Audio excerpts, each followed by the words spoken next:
What's up, Jorg? Give me just a second.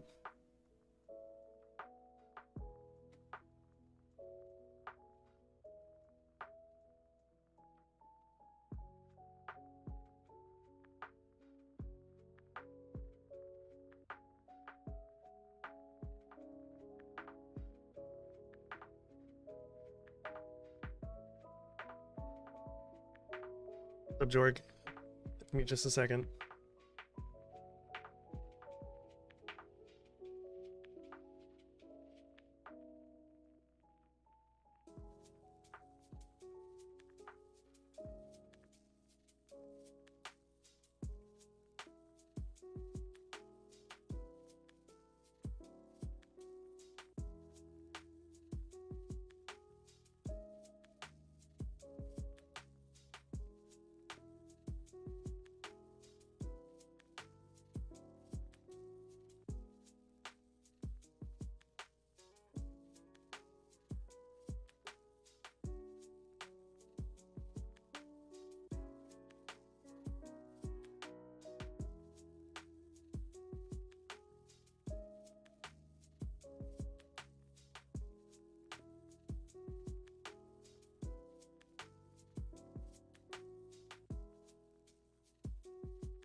Yeah, you've got pretty solid timing. We're gonna begin shortly. I'm just organizing this tier list because it is currently a mess.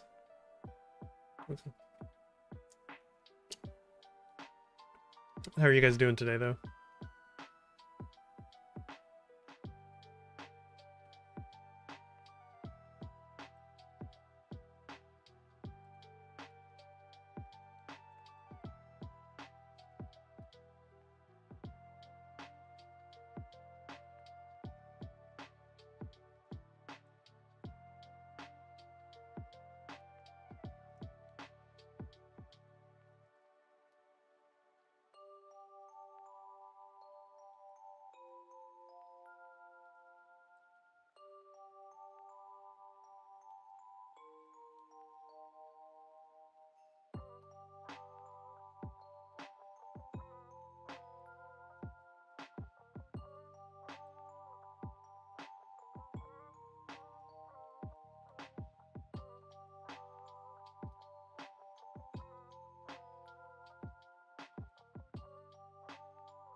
Yeah, when I was younger, I didn't really appreciate Chapter Black either. It definitely grew on me over time. For the longest time, Dark Tournament was my jam. And then, of course, rewatching Chapter Black kind of put that notion on its head.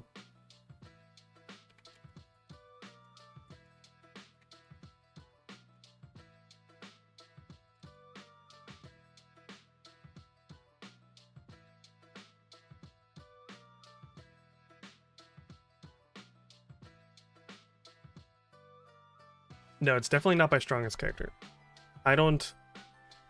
So full disclosure, before we jump into this tier list, I'm not nearly as knowledgeable about Hunter x Hunter as I am Yu Yu Hakusho. I've seen Hunter x Hunter... I've seen Hunter x Hunter through twice. And this was... Last time I watched it was... It's been a couple of years. So you guys are going to have to... I'm going to default to you guys for a lot of characters that I just can't remember. So this is going to be kind of a group effort here this time around, unlike the Yu Yu Hakusho one.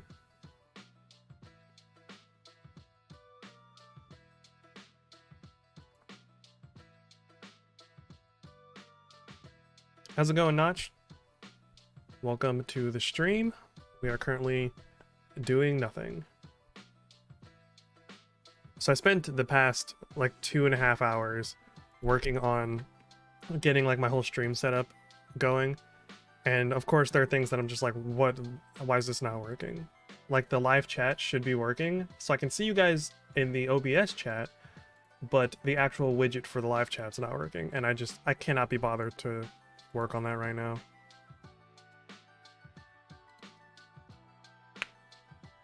Yes, anime only.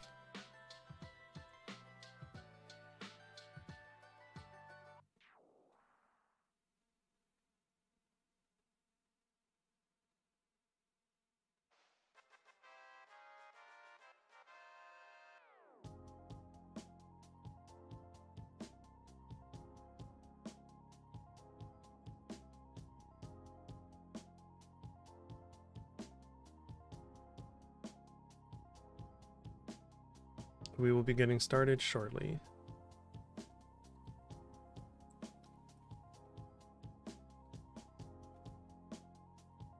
And I know I've said that already, but bear with me.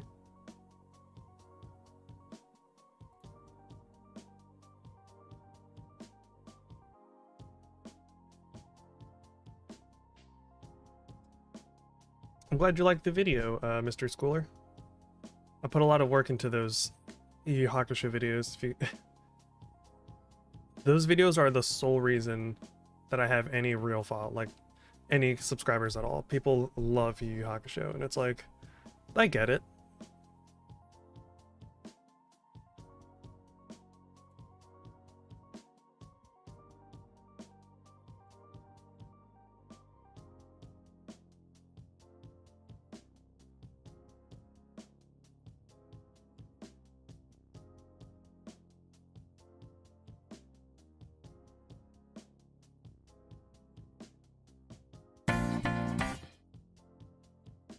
Well, we got another subscriber. The series is back. I like Yu Yu Hakusho better, but I enjoyed Hunter. So I do enjoy Hunter x Hunter. I know I'm really critical of Hunter x Hunter, but I do actually enjoy it.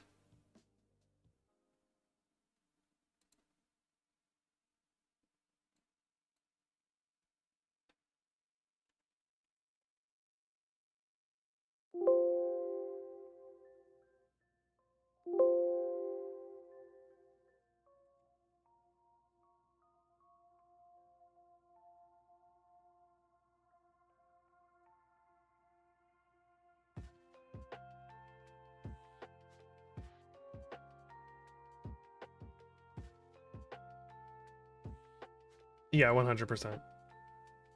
There we go. Let's go ahead and get this going.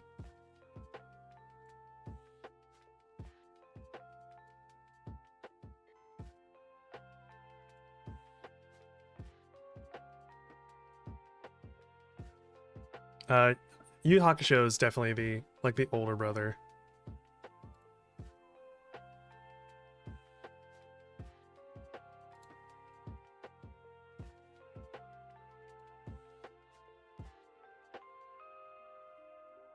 A lot of people don't realize that Yoshihiro Togashi did both series.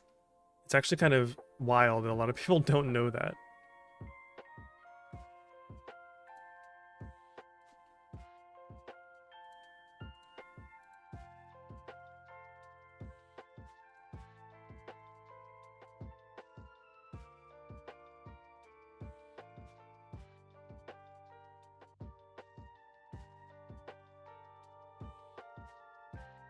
How are you guys today, though?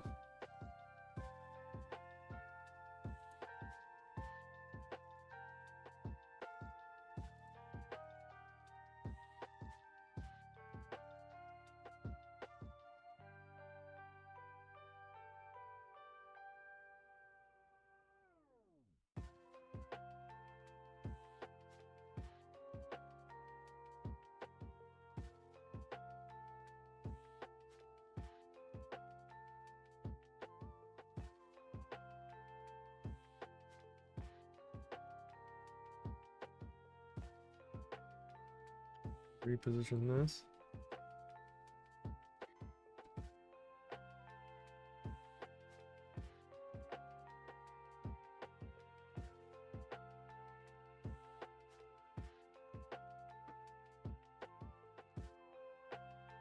My day has been pretty okay. So I was traveling recently, which is why there wasn't a stream last week. I was in Minnesota visiting a friend, and we went to like the Mall of America and all that jazz. So I've been tired, dude. I've been super tired. I've just been trying to for lack of a better phrase, refresh. Like just kind of, I've been exhausted, you know? I'm trying to fix this damn chat window.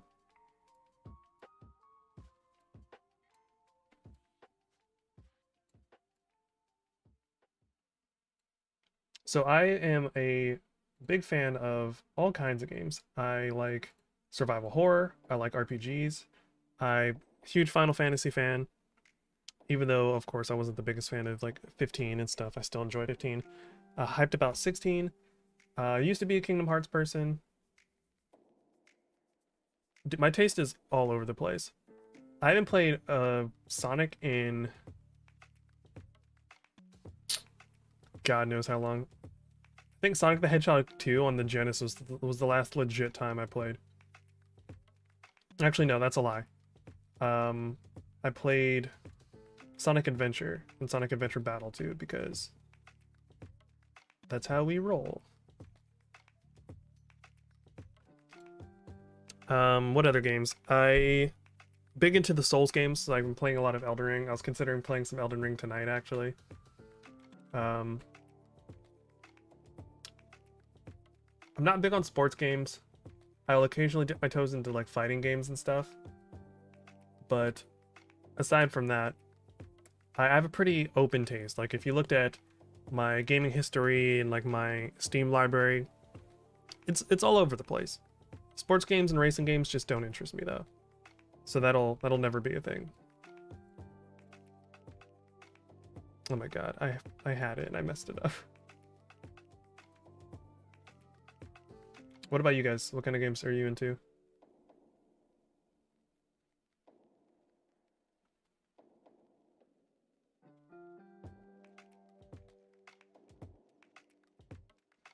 I heard Sonic Generations was actually pretty good because they did things that fans wanted.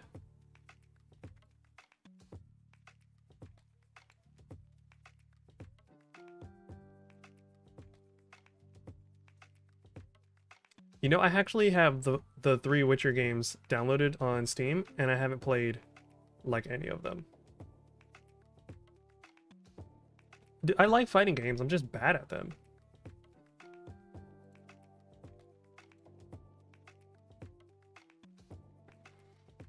My favorite fighting game of all time is probably either the original Killer Instinct or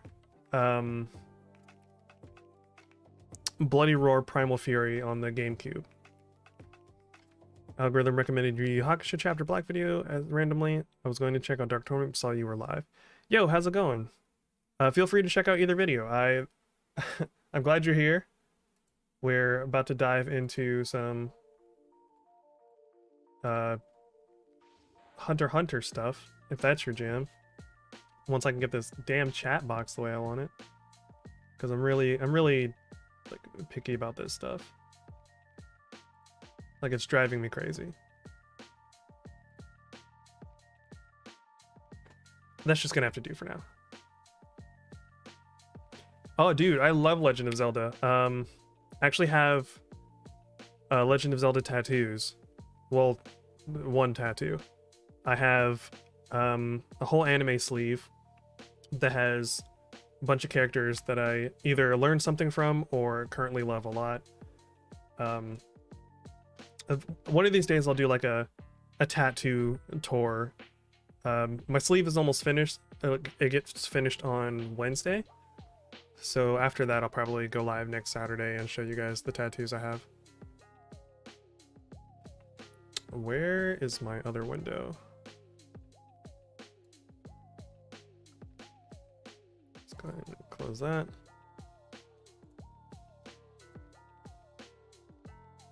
Okay, we are about to jump into this if you guys are ready. It's just gonna be a basic ass tier list.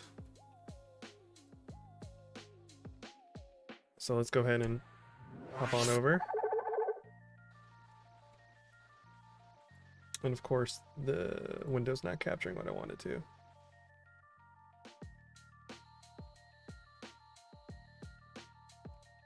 There we go. All right. So, like I said, I'm not as knowledgeable at characters in Hunter x Hunter as I am in Yu Yu Hakusho, because I've seen Yu Yu Hakusho like 10,000 times back to back. It's like my go-to series. You know, let's go ahead and full screen this.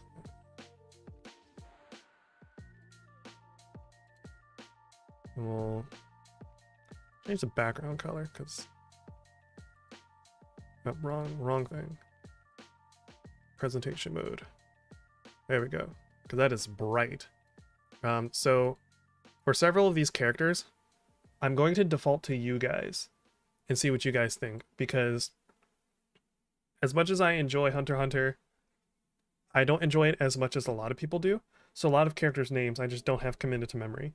Like, I remember some things that they've done, but just not really their names. So like, I have the Hunter x Hunter fandom wiki pulled up on my third monitor so that I can try to have a conversation.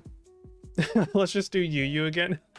Oh my god. You know how many people were upset about Hiei being in B tier? It's I had people hop over and onto my Instagram to tell me how disappointed they were. But hey, it's whatever.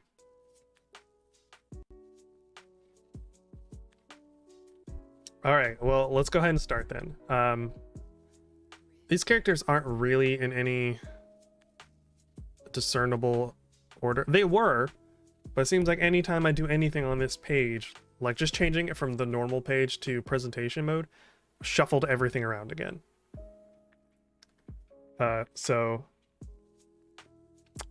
let's hop on into this. I'm going to rank these people because I don't remember just as much as I don't have alerts set up on this one. So let's go ahead and copy that real quick. Ignore this. I'm being dumb. I need to copy these two. And let's head back over to this. You guys are gonna have to bear with me.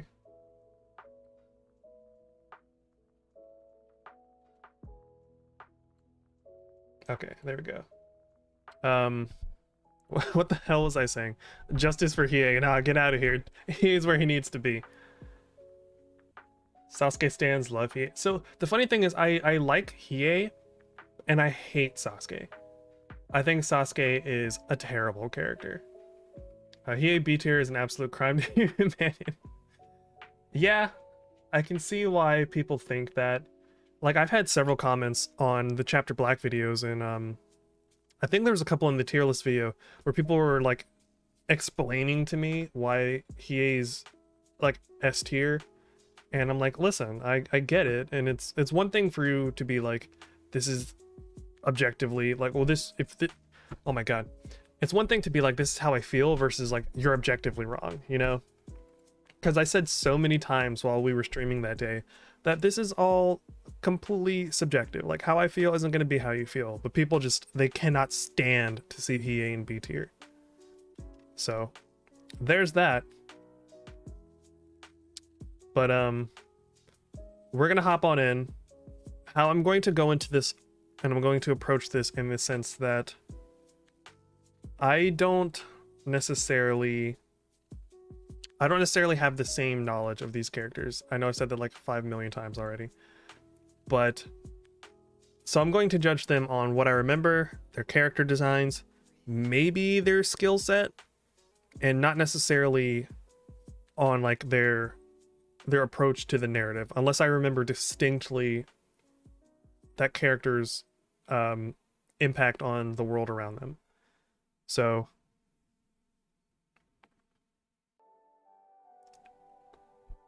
S tier is a reach for who? For Hiei?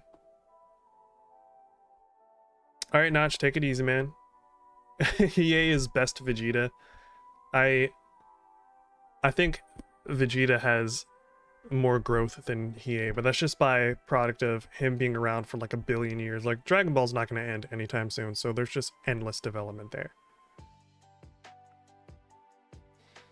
Yeah, the one thing that I enjoy about making Yu Yu Hakusho content is there's not a lot of other people doing it. So you get a lot of fans coming in like, dude, I'm so glad you're talking about this. Like, hell, the Dark Tournament video recently passed the 200,000 views mark, and that was crazy. And the Chapter Black video is coming up on 100,000. That's wild to someone like me. So we're gonna hop on in. Oh yeah, Hiei S tier is, if he got in development earlier in the series instead of just in the Three Kings arc, I probably would have put him higher than B tier. He does get development, don't get me wrong, but it's not enough for me. Canary, I'm gonna put in C tier, just because I like Canary, because it's good representation, have black characters, but they don't give her enough to do, and then she kind of gets like boom bapped around for a little bit. Like, she's mostly there to be cool for a few moments, and then it's like, oh yeah, whatever. But I like her. So let's go ahead and establish a baseline. For me, B is like an average tier character. C is for characters that I think are neat, but maybe don't add enough to the narrative, or maybe I just don't remember enough about them. And D characters are people that are just, you know, They exist. You know, we're gonna do this tier list a little different. I'm gonna leave Canary where she is because I already started her, but instead of going character by character, how they're lined up, I'm actually gonna go letter by letter.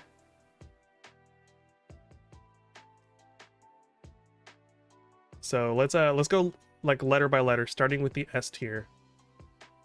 S tier characters, I feel Kurapika is an S tier character. Yeah, it's really hard to give a minor character a high rank, even if they are great. Because like I did like Canary, but it's hard to rate her above a C when they didn't really give her much to do. Kurapika is an S tier character. He's basically the Kurama of this universe, and he actually has really good motivations to actually be traveling. Because if you look at someone like Gon is like, oh, my dad, he's a hunter. I want to find my dad. That's his whole motivation. Kurapika has a very distinct and clear goal, and his goal happens to take him all over the world. But I like watching his transformation from being kind of super polite, super charming, to being one of those, I'm going to do whatever the hell I need to get my people's eyes back. Like, what stands out to me is during the Yorkshin arc at the end, specifically in the 99 version, when Kurapika's walking down the street and has like the blood on his face and the the red eyes going, that was incredible artwork. It sold the vibe so well. My only gripe with Kurapika in the anime is that he all but disappears for the Chimera Ant arc. Like, it's actually super sad to me because he was my favorite character for the longest time. So there's that. Kurapika is awesome, and even though we're not talking about the manga, Kurapika does show back up after the Chimera Ant arc, and he becomes incredible. Because I saw it mentioned just now, Meruem is 100% an S tier character. The character arc that he goes on concurrently with Gon is insane. It's out of this world. I love seeing villains on reverse character arcs. Like, he's on a redemption arc that doesn't feel like it until the very end. And the way he comes to realize that people should be treated with kindness and compassion and not just like livestock is a very compelling twist of events. Because he goes from looking at Komugi like, oh, this dumb chick, I can beat her in whatever game she's playing, and then she starts wiping the floor with him, like it's not even close. And there's that scene where she's being attacked by that random ass bird, and he kills the bird, but he went there to kill her. And then it's like his mind and his heart were in two different places, and it's insane. He's a very threatening villain too. Like when he goes to smack Pitou because she offered him advice or whatever, and he's like, oh, you must be stronger than you look because I meant to take your head off. And I was like, oh shit, dude. Like, he's out for blood all the time. The very first interaction he has with humans, he just smacks their heads off. It's ridiculous, but it gives him that air where as the viewer you're like, I want to see this guy get his comeuppance. So Meruem gets to sit firmly in the S tier. Another S tier character, if I can find him because this got disorganized again, is where's he at? Killua. 100% an S tier character. What makes me sad though is that Killua is a secondary character to Gon. I think Killua would have made a vastly more interesting main character. Watching his struggle with trying to be a good person versus what his family taught him to be, and his relationship with his brother, and his relationship with his father, and then even with his relationship with his sister. And of course, he's the only one to refer to his sister as his sister. So he's already a top tier big brother using the requested pronouns. He's got a crazy skill set with his assassin techniques and all of his lightning badassery. And I'm a sucker for lightning powers. It's just one of those things. Like, electricity and lightning is just fun. He's got a great character design, especially when he's in his outfit from the hunter exam when he has like the white shirt and the burgundy shirt underneath. That's a fun outfit. I think characters with white hair are just built different, like Gojo. Oh, we should do a Jujutsu Kaisen tier list, but that would be really, really quick. I think Killua's story arc does benefit from Gon existing, because part of Killua's story arc is trying to preserve the kindness and the light in Gon. But those are things that make Killua more interesting, not necessarily Gon more interesting. I would have liked to have seen more around him, but beggars can't be choosers, and when he is on screen, he does steal the spotlight from everyone else. Okay, who else is S tier? I think Chrollo's S tier. It's hard to justify that in words because it's more of a vibe thing, I guess.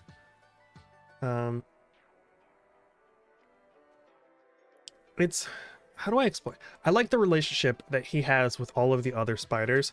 Like the Phantom Troupe is an interesting set of, it's an interesting set of interpersonal relationships, because you don't expect the villains or the antagonists to be as close as they are. Like, they're all good friends, and you can see that through their interactions. They respect each other, and in their own ways, they do care about each other. And Chrollo kind of represents that the best. He's confident, he's charismatic, he's got a cool ass set of Nen powers. I do like the fact that he can steal other people's powers. That's always an interesting ability to give a villain, especially one that knows how to go about getting what he wants without necessarily killing his targets. Killua lacked empathy and the ability to accept friendship before Gon. That's true, and that's part of his character development. And that's what makes his arc so interesting to see. Because when we do meet Killua, he is kind of just like a callous dickhead, but he probably was carrying evil group for each. Yeah, it's wild, right? Like in terms of villainous groups, they're oddly close to each other. Like what the hell is his name? Shalnark and I think his name's Nobunaga. Those two have like a fun friendship. So let's move on to the next S tier character. It's gonna be weird. I know some people will agree though, but I do think Hisoka is an S tier character. I think Hisoka adds a lot of, he adds like a dynamic element to a lot of the scenes he's in and a lot of the relationships, because he's villainous in like a lecherous way without being necessarily like 100% in your face, oh, I'm a perv. He weirdly enough does care about Gon and Killua in his own depraved kind of way, to the point where he wants to see them get stronger so that he can take them down in his own disgusting way. Watching them form like that weird truce during the Greed Island arc was pretty funny to me, because you could tell they both, Killua and Gon, could not stand having him around. There's even that one scene where he's like standing behind them and he like looks at their asses or something, and they both get chills, and I was like, yeah, this is this is a bit much, but I understand why they're doing it. He's got cool powers too. He's got like he's very lecherous in a subdued way. Subdued is a very good way to describe that, but it works for his character, and I'm not going to take that away from our dear boy. Who else would be considered S tier? I know he doesn't have that much spotlight, but I do think Kite is also okay. So I'm torn on Kite, because Kite doesn't get a lot of screen time, you know. Only flaw I see is Hisoka he's almost too creepy for a kid. Yeah, but it's Japan. they've done weirder things on network television. Did you know bungee gum has the same properties as both rubber and gum? Oh wow, I hadn't known that.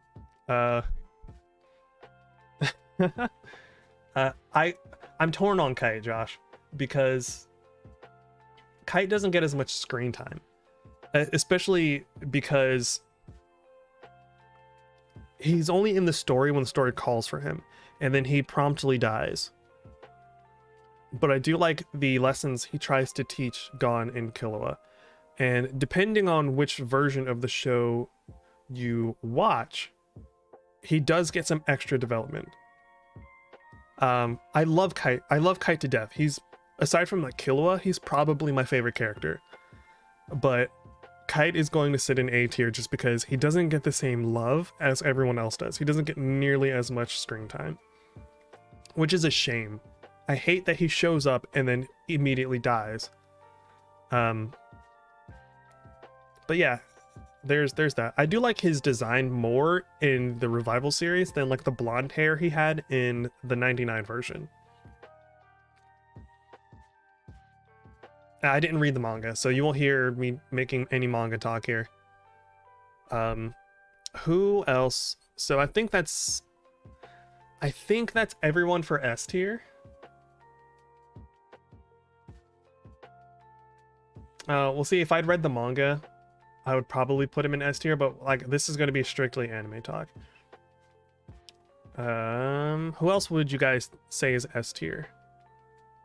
I'm having a hard time with S tier because S tier is like cream of the crop type characters, you know?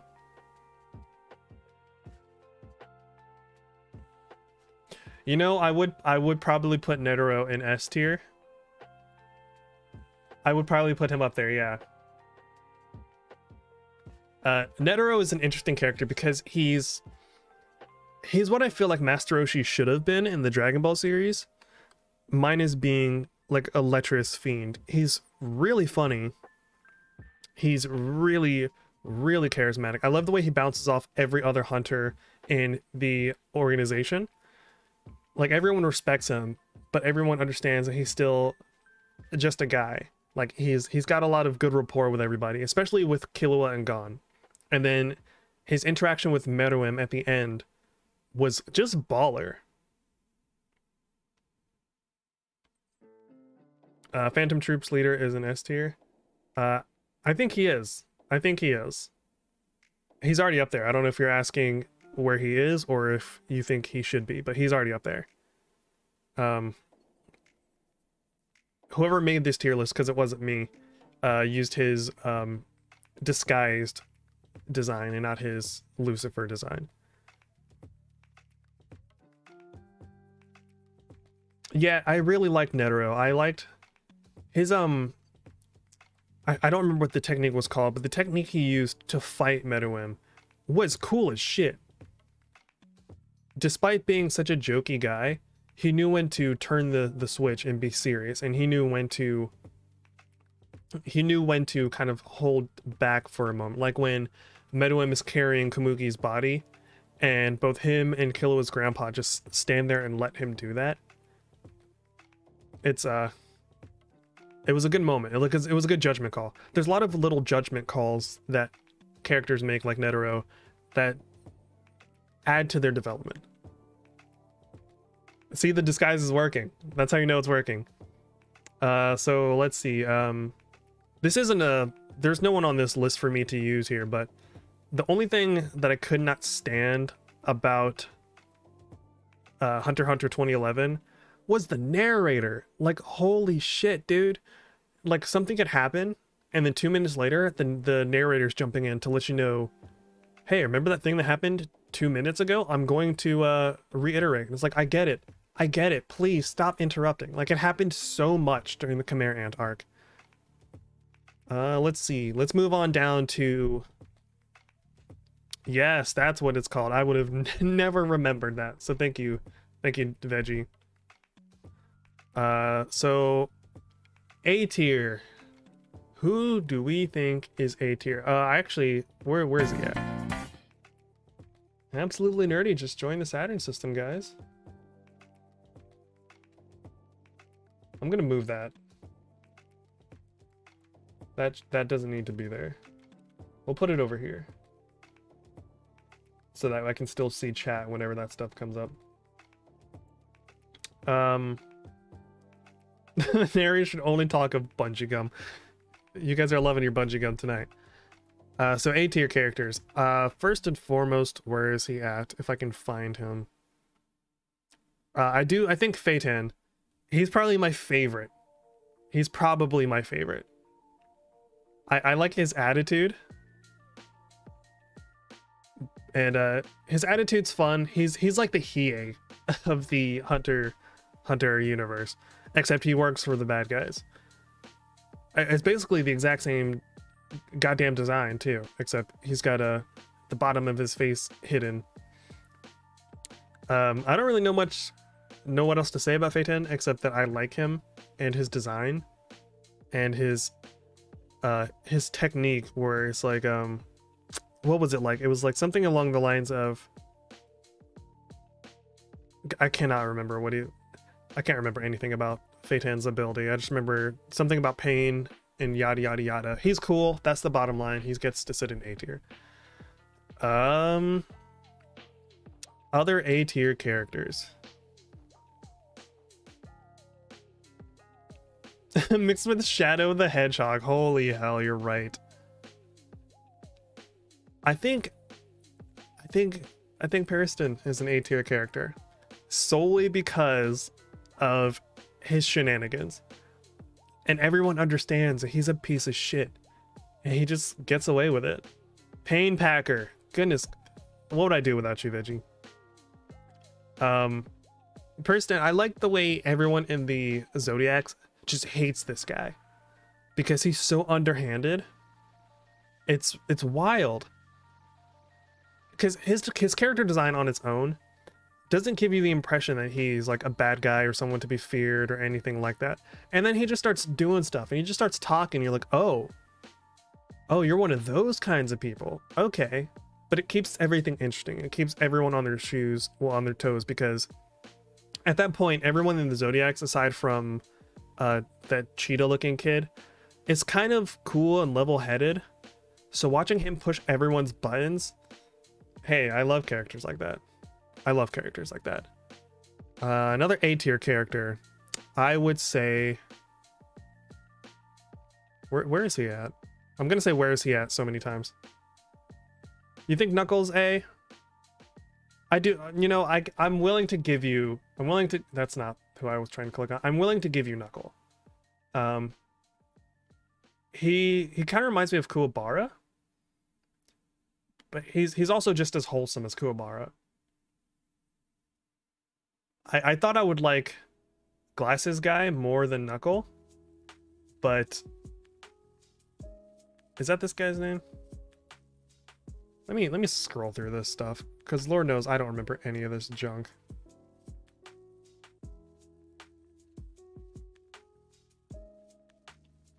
Let's see, where is he at? Extermination Team. Nav. Morel. We're gonna put Nav in D tier. We're just gonna do that right away. B tier plus best. Okay. For me, I think Knuckle, it's his personality that makes him A tier, and how willing he is to throw himself into the fray, regardless of how like the odds are stacked against them. Unlike Nav, who gets to sit in D tier before anyone else.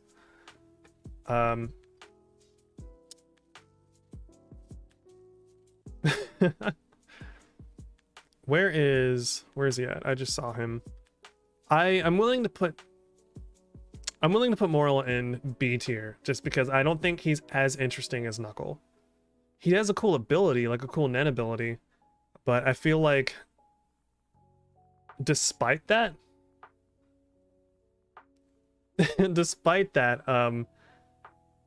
aside from his fight with that cheetah fellow, I don't really find Morel all that interesting, you know?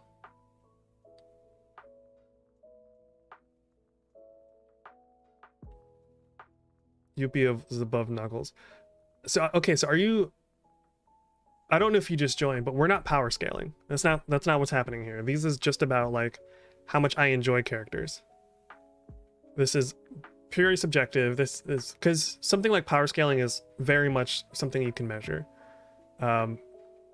This is just about who I like. Who I like, who I don't like, who matters, who doesn't matter. And this is just for fun. You can agree, you can disagree. People are going to disagree, but that's how I feel. We're still in A tier though. Let me stop skipping around. I think, listen, I like Nov's design, but Nov he kind of sealed his own fate. He sealed his own fate. Oh, that's shit, you reminded me. We left somebody out of S tier. I think Pitou is S tier. I think Pitou is S tier. Just because of what she brings to the table in terms of both the threat level and how she interacts with Gon's character arc. Pitou is one of those characters that you don't expect to cause as much trouble as she ends up doing, especially with how she bodied how she bodied Kite. My boy just took his head clean off and then turned him into a puppet. Like, the disrespect was so real. So real. And Pitou got off on that. That was her thing. She was having fun brutalizing the people around her. And then she killed the wrong person and pissed off the wrong kid. But Pitou's the last S tier. I do think Killua's grandpa is A tier. He's fun. He's a fun character. He's entertaining. His dragon dive is a beast of an attack. It's like, it's a cool name and a cool attack. Like, how do you do that? How do you do that? And you're an old man, you get to ride around on a dragon. He's cool from a design perspective, and he's cool from a personality perspective, but he doesn't add very much to the narrative, so he gets to sit in A tier.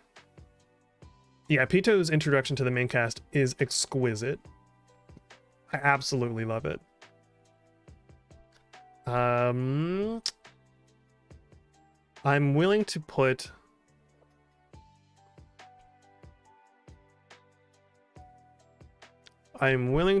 Illumi in the A tier. This one's for you guys. I feel like, me personally, I wouldn't put him in the A tier. I would put him at B tier maximum, just because he doesn't get a lot of screen time. When he does get screen time, it's very interesting, but most of what we know about Illumi comes through Killua, or how he interacts with Hisoka. But I don't really care all that much. Oh, what's up, dude? What's up, Ronimus? Welcome to the stream. I see you're pretty active in the Discord. Okay. Pouf is... We'll get to Pouf. We will get to Pouf. But I'll let you guys put Illumi where you guys want, in A or B. Where would you guys like Illumi to be? Because I don't really have an opinion on him outside of he's probably B tier for me. His screen time does bang, but he gets so little of it, and I think his design is also pretty terrible. So I'm willing to compromise on this one. So for the moment, I'll leave him in I'm willing to leave him in A tier for now. Is there anyone else that is an A tier character? You're right, Leorio is a character that exists. I don't know if I would put Leorio in A tier though. My thing with Leorio is as a character, he got really annoying really quickly, because you have to be very careful with the comic relief characters. We got some dissent in the chat. People can't decide if he's A or B tier. I'm gonna leave him in A tier because that seems to be where it's going. I think Leorio is kind of a character that grates on my soul, because you have to walk a fine line when you're trying to be funny.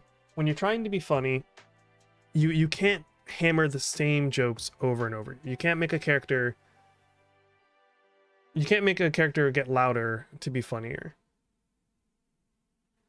I think his humor is more annoying than it is funny.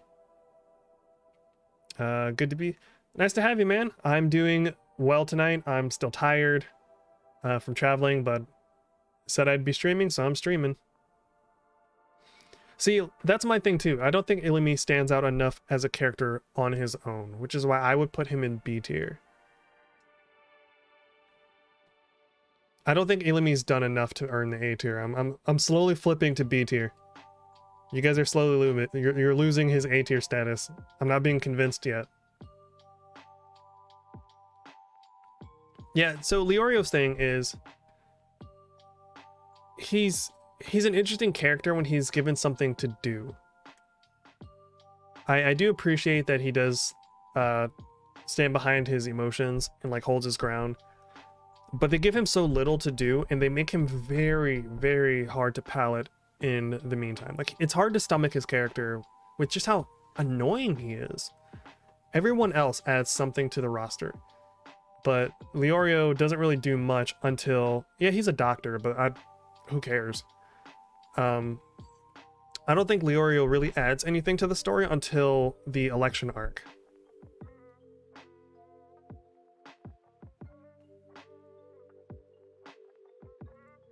Yeah, listen, I remember his impact on Killua, but I don't think Illumi is good enough on his own. Like, if we're talking about the character by himself, his interaction with Killua more affects Killua than it does him. And like I said, when he's got screen time, he's an interesting character, but his screen time is not as interesting.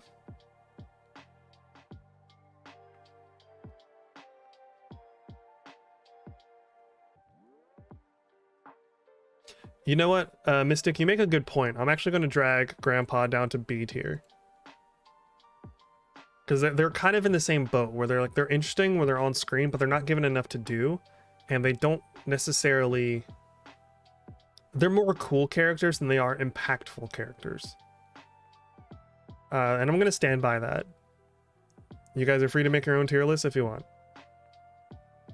Leorio, I don't think he's an A tier character. I do not. That is the hill. Where would I place Ging? I think Ging is like a C tier character, honestly. I think he's a C tier character.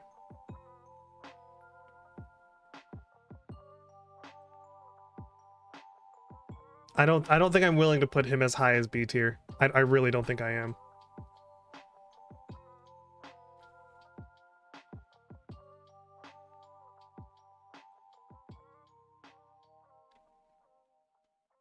Okay, but see, like, when you guys are talking about like Illumi and how he's impacting other characters, you're talking about how he's impacting other characters' arcs. You don't, like, we're not, that's, you're giving credit to something to an arc that belongs to a different character.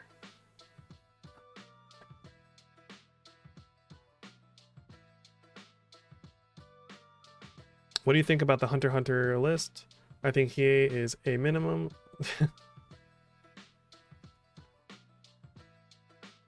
I think Ging he's one of those characters that you hear so much about, and then he doesn't really end up being much except for the MacGuffin for Gon to chase. And then when he is on screen, he's not even likable. So I'm gonna leave Ging out of A and B tier because I don't find him interesting at all. He's basically the MacGuffin that Gon was chasing the whole story, and then when Gon got his hands on it, he didn't even know what to do. He's just like, oh, okay, cool, what do I do now? Guess I'm going to go get myself almost deaded. Ging was mostly, he's mostly a plot point. He's less a character than he is a plot point. So I don't think he fits anywhere above C tier. I'm sure he's better in the manga, but okay, so who else do you guys think is A tier while we're still in it? As someone who has never actually seen the show, I think the girl in the pink with the ponytails is at least A tier. Oh yeah, there's Biscuit. I forgot about her. Where would you guys put Biscuit? I feel like she's high B tier. I don't know if she quite ascends into A tier. Actually, I feel like she probably is actually A tier because she actually teaches Gon and Killua quite a bit and remains an interesting character even during the beginning of the Khmer Ant arc. She got her transformation, which is hysterical. Bisky is I would put Bisky A tier, yeah. I don't think Gon is an A tier character, despite him being the protagonist. Yeah, she's a good mentor and she's powerful. I do think Bisky, she's just a fun character.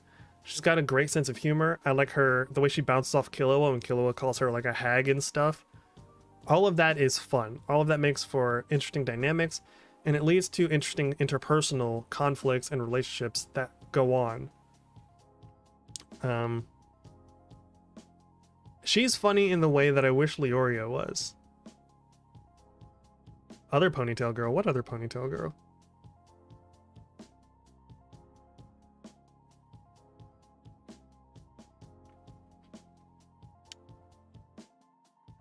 Good old Bisquick. Yeah, that's one way to put it. I don't think Gon is an A tier character. I even kind of have a hard time making him a B tier character, but I would probably solidly put Gon in B tier because of what he draws out of other characters. It's honestly it's the same argument with Illumi, where like a lot of the stuff he does impacts the people around him and not necessarily himself. Because for the longest time, Gon doesn't really have a character arc. He doesn't really get a character arc until Kite dies. Up until that point, he's just like the pure one. He's the one that Killua is trying to protect. He's the one that's pushing the narrative forward by just doing things. I think Gon doesn't really become a meaningful character until way later. I feel like Jing's character slightly gets better after the election arc, but not enough to make him an S or A tier character. Yeah, I agree. I do think Gon is B tier. Gon's destruction of the main protag is cool. Deconstruction of the main protag is cool. But see, that happens at the tail end of the anime. Throw the exam guy in D? Which exam guy?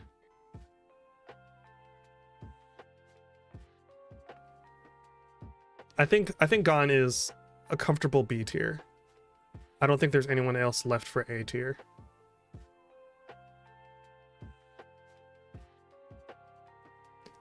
So Gon suffers from the same problem that I think Hiei does, which is why Hiei was B tier, is all of the most interesting things that happen to both of these characters happen at the very end of the story. That's what really annoys me, because mustache guy.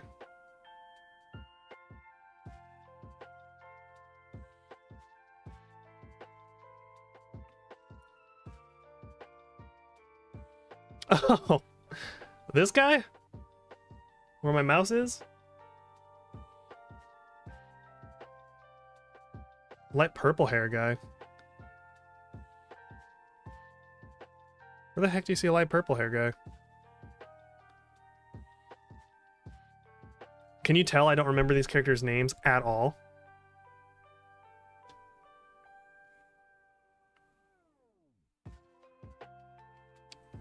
Okay, listen. You're gonna have to remind me who the hell Tompa is. I haven't watched Hunter x Hunter in like 2 years.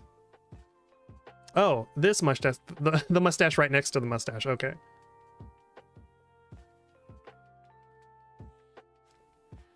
Yeah, he's a D tier. He's a D tier. You know what? We're just gonna go from like, we're gonna start at the top, and we're just gonna go left to right, row by row. So let's go to let's argue over Leorio some more. I'm willing to put Leorio. I don't know where to put Leorio. I definitely don't think he's A tier. I don't think he's B tier because Gon's more interesting than Leorio, which says a lot. I'm gonna put him in C tier. I'm putting Leorio in C tier.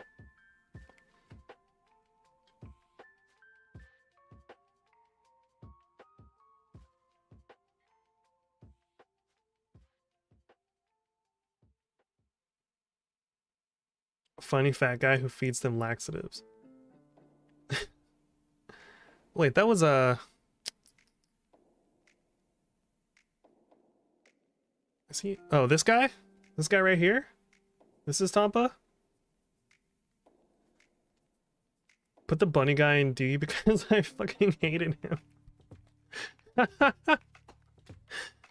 Oh, the bunny Khmer ant. Okay, I'm glad you specified because there's also this guy. But yeah, we're just gonna go row by row if that's cool with you guys, just so we can all be on the same page while we're talking to each other. The Rookie Crusher. That's right. That's right. I keep forgetting you guys are like, there's a bit of a lag behind like when I read your chats and when they come in, so you guys are like a few moments behind me. Leorio doesn't have an individual arc. I 100% agree, which is why I think he's going to sit in C tier. If you think Gon's character is not all interesting, I agree. Gon's not all that interesting.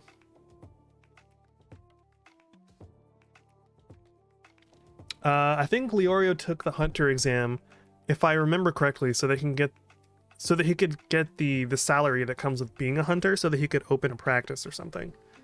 Basically, he just wants to be like, he wants to be able to afford to be a doctor. Don't quote me on that, because I haven't watched Hunter x Hunter in like 2 years. Hunter x Hunter was one of the first like anime I discussed on my channel.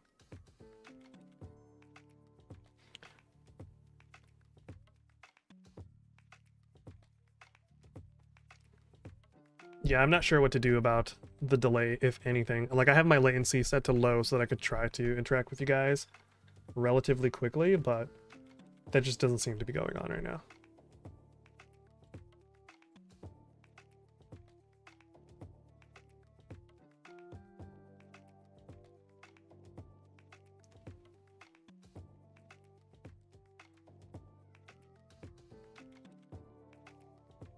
For some reason, my latency is set to normal and not low. That's probably what it is then. The Punch Stick Jing makes him a good support for the others. Rookie Crusher guy is cool. C tier, Pristine Hill is whatever is. Okay, let's move on to Pouf. Where would you guys put Pouf? I think Pouf is probably also B tier.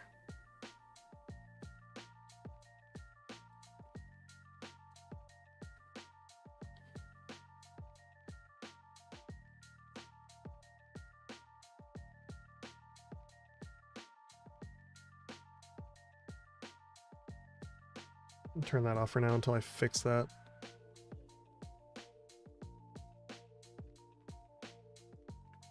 You think Pouf is S tier?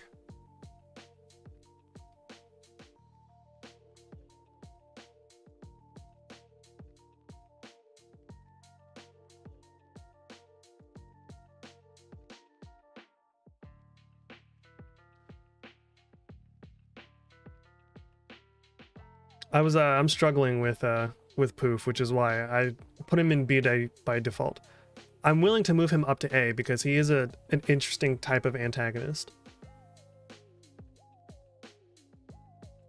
Especially because he's the one that starts to see the change in the king first, and he hates that shit. Because he wants the king to remain cruel and at the top of the food chain. His manipulation tactics are pretty savage.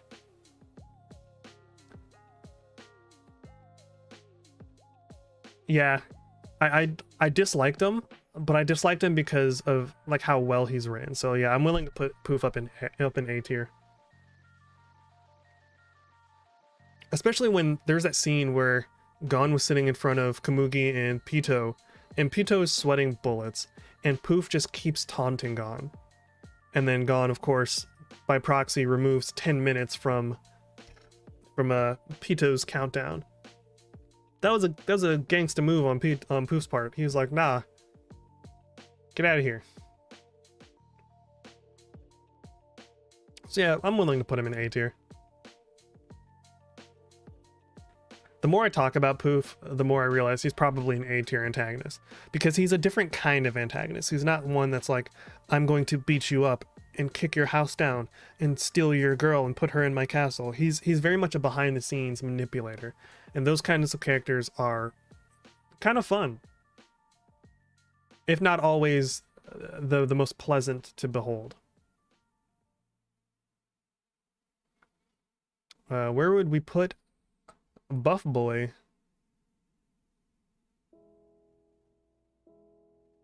Youpi. I forgot he had like a long ass name. Where would you guys put Youpi? Because I honestly couldn't care less about this character. Not that he's uninteresting. They're better characters, so I'm just like, I mean, Pouf and Pitou by themselves are more interesting. He's just fun, I guess. I don't think I'd put him in A tier, but I'm willing to hear you out.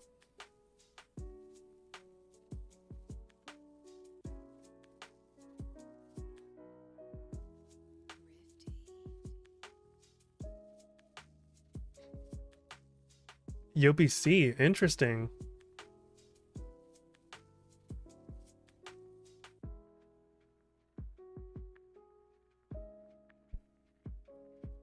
Okay, interesting point. See, what kind of gets me about this is that I don't remember enough about Youpi to be like, oh yeah, I would put him here for sure.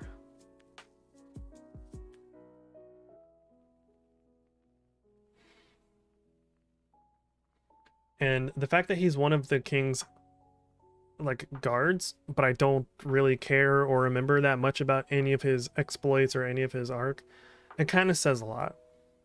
So I think I'm going to put Youpi in C tier. Of the three, he's the least interesting by a country mile. Komugi, I'm willing to put...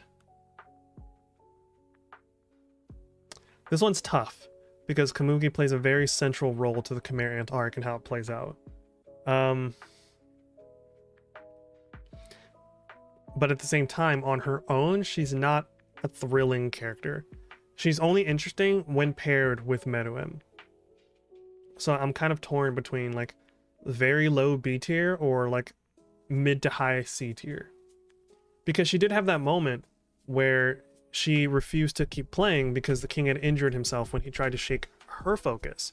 And he decided that, oh, I'm the one that lacks resolve, because she was willing to gamble her life without a moment's notice. Not to mention that even when she, comes to realize that he's not the best guy, she still treats him with compassion. But, like, on her own, I don't know if she's the most interesting.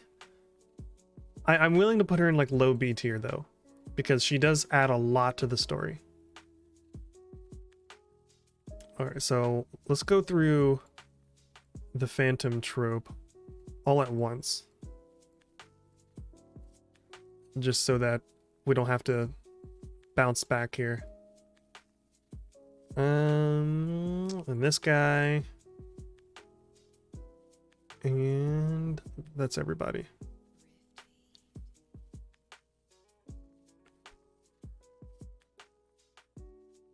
Oh, she's the one you thought was cute, Zoran?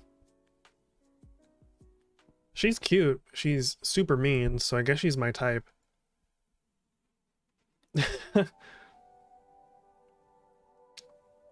Okay, let's go through the Phantom Troupe. And let's start with a chick whose name I don't remember. I don't remember, like, Machi, that's her name. I like Machi.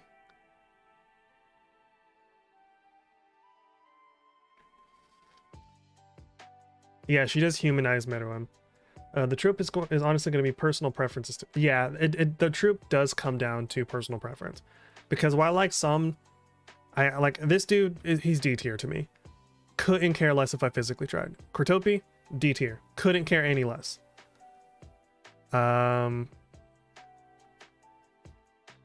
Machi is probably one of the more interesting characters. She's got a full personality that's an attitude. She's got a cool ability. I love her interactions with people like Hisoka. Even though we're not talking about the manga, she gets done dirty in the manga. I very much enjoy her as a character. I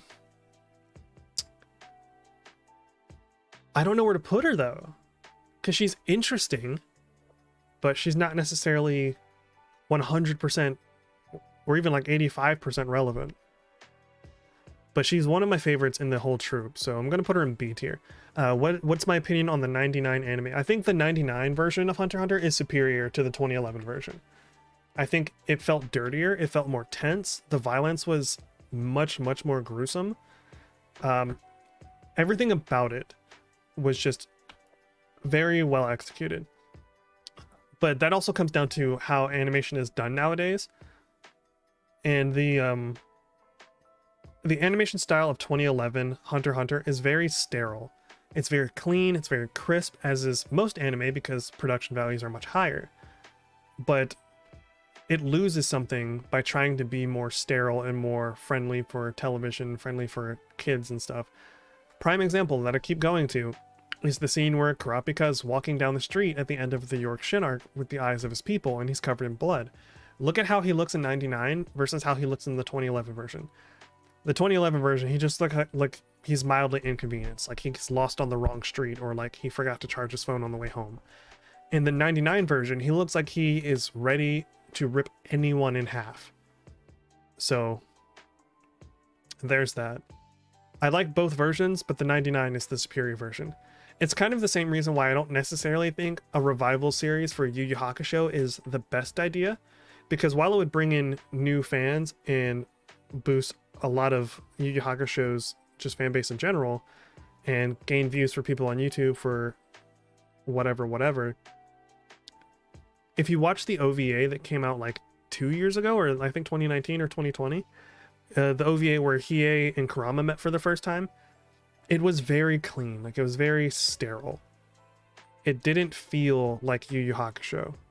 It looked like Yu Yu Hakusho and it sounded like Yu Yu Hakusho, but it didn't have that same punch to it. It didn't have that same sense of weight when people were attacked or whatever.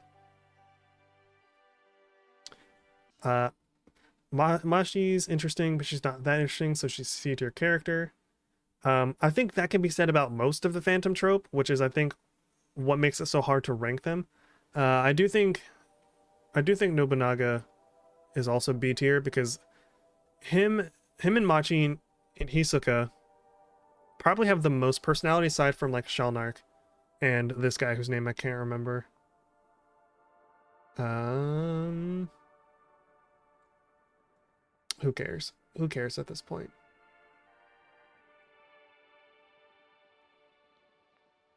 Nobunaga. I forgot this guy's name was Franklin. Yeah, animation nowadays is very crisp, and for new age anime, depending on the art style and like the studio that's producing it, that works. That can work. Like, look at something like Jujutsu Kaisen or Demon Slayer or My Hero. The animation is crisp as hell. Finks. That was that guy's name. Yeah. But you look at a lot of new age anime that are designed to be crisp and clear. It works. Whereas a lot of anime that was designed in the 90s, that jaggedness and that jankiness to the animation, the grit, is part of its personality and its legacy now. Like there's if you look up Totally Not Mark on YouTube, he has like a whole series where him and a couple of other artists redraw stuff from Dragon Ball Super, but then drop a like 90s film filter over it, and it looks so much better. It's so good. I highly recommend those videos. Me and my friend Sunny were watching them together, and we were like, damn dude, this makes us miss the era of like 90s Dragon Ball Z and stuff. We're gonna put Finks. I feel like Finks, Nobunaga, and Machi are probably the most interesting of the Phantom Troupe, aside from like the standouts like Chrollo and Hisoka and occasionally Illumi. Of the people that aren't standout characters, these three are probably the most interesting. Franklin, I don't really care about. He's just a guy with gun fingers. I don't care about Franklin at all. Youpi has a great character arc. He does a lot for Killua, Sheet, and Knuckles characters. Plus, he has great design. I gotta disagree to an extent, just because I don't find Youpi that interesting. But again, art is subjective, and we're allowed to feel differently than each other. So, hey, if you like Youpi, more power to you. I wish I could like him as much as you do. Finks is cool. I'd rate him like B tier. Yeah, these three are probably the most interesting of the Phantom Troupe's like core members that aren't designed to be standalone characters. I think Shizuku is... I think she's gimmicky, but she's also kind of wholesome in a weird way. Uvagin, I'd put in C tier.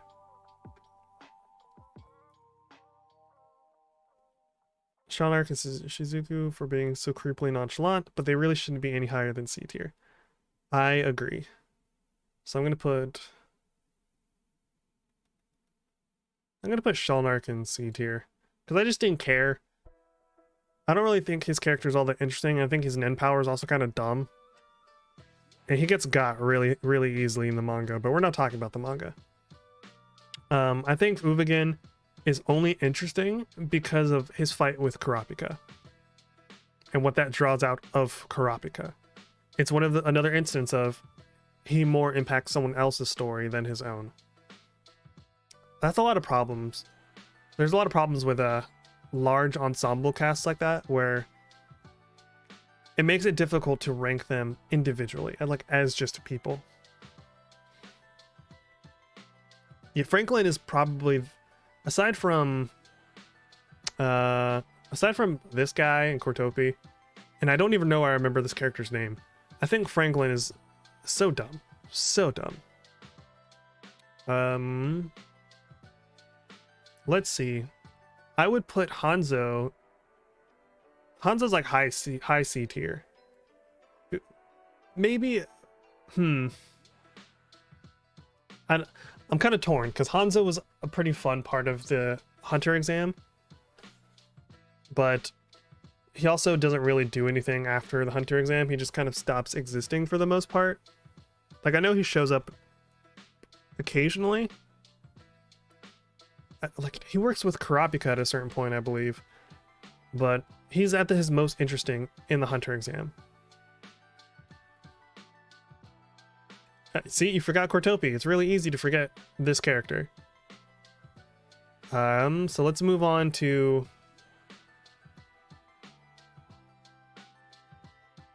You know, you're right. You're right. Hanzo is like... He's just a ninja. He's just a cool character. You'd rank him B tier?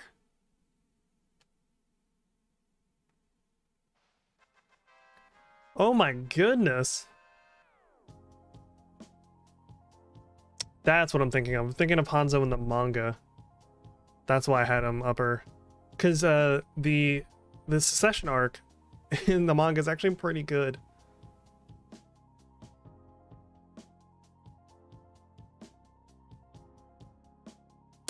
So Pakunoda that's an interesting one as well, because I really did enjoy like the kind of like hostage transfer scenario with her and Chrollo and Killua and Gon and all that stuff. But that's like her only interesting moment. And like her asking Gon and Killua like why they'd be willing to trade her, and I'm like, yeah, why would they? And then Gon's like, oh well, we don't want Kurapika to become a murderer. He does have a large role in the manga, but again, we're not talking about the manga, so I have to base Hanzo on his anime exploits, which there are like none. He's just a cool character.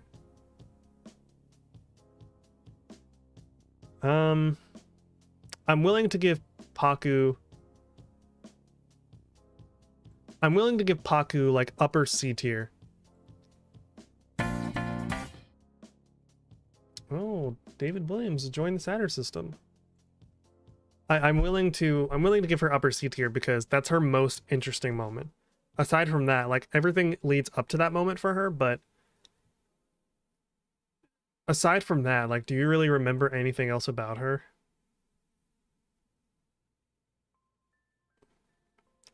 I'm torn. I'm willing to put her upper C tier or very low B. The way she died for the trope was amazing. Yeah. Again, that plays into like what I was talking about earlier about how the Phantom Troupe is made of like oddly close characters. Like they all care about each other in their own bizarre ways.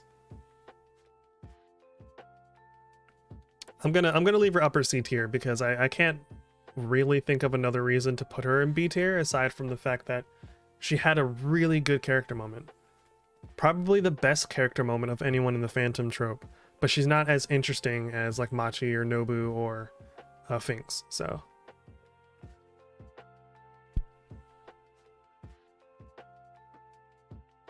Yeah, she doesn't get interesting until the hostage situation, which is why that's what's holding her back from B tier. Alrighty. Is that this character's name? Yeah, it is. I don't remember anything about her, so I'm willing to slam dunk her into D tier. Yu Yu Hakusho OVA in 2018 was sterile. I completely agree. That Kurapika scene kills the 11 version, and same with the Killua versus Jones scene. The 2011 version of Killua versus Jones is, yeah, it's definitely worse than the 99 version. Definitely worse. It's like with the 2011 version of Hunter x Hunter, they were afraid to be as dark and violent as the 99 version, and that's kind of to the anime's detriment. Because I know a lot of people that love Hunter x Hunter 2011 but haven't seen the 99 version, and I'm like, oh, you gotta double back. I know it's probably before a lot of people's time, but oof. I'm willing to slam dunk this character here. Now we're on to the Zodiacs, who I know less than nothing about. So let's group them all together.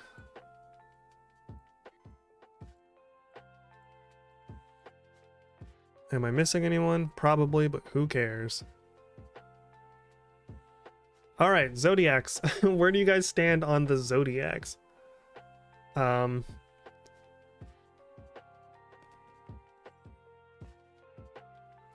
I think they just have fun designs, but they're not interesting in the least. I think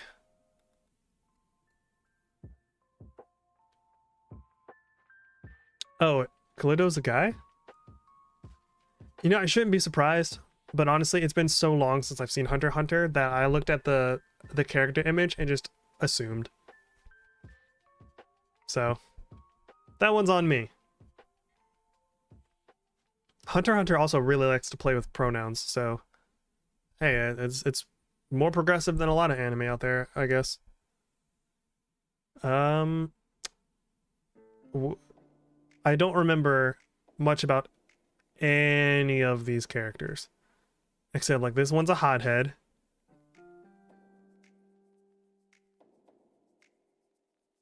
I liked this character Let's see. Let me find these characters' names.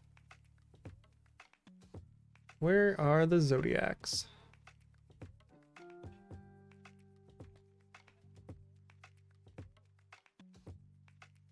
Cheetle. I like Cheetle. Cheetle is like probably among the most sensible characters in the Zodiacs. But again, they're not interesting. They just have funny designs based on whatever part of the Zodiac they fall under. Yeah, all of them are. You know what? You know what we're gonna do? Add a row below. We're just gonna give them their own place.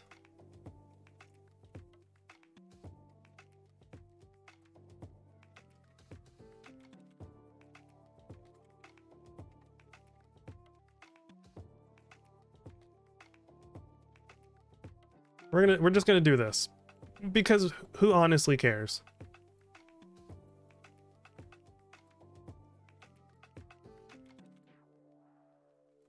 I mean, do you guys care about these characters? I mean, these first three are probably the most interesting, but they're still not like full-fleshed characters in the anime. They're just archetypes and tropes based around their designs.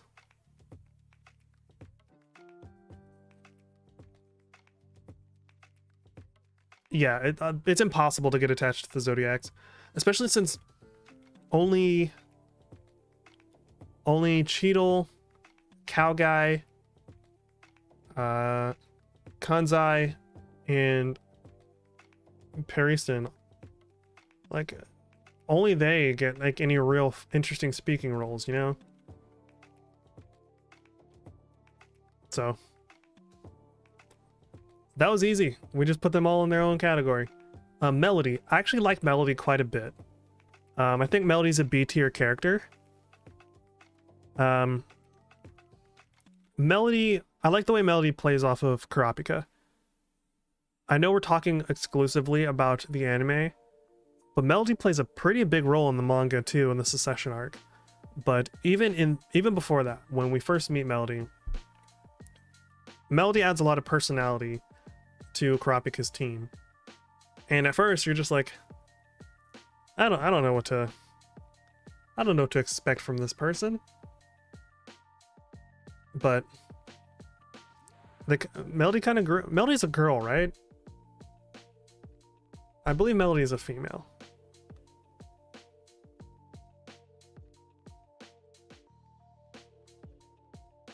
That's fine. Nobody cares about the Zodiacs.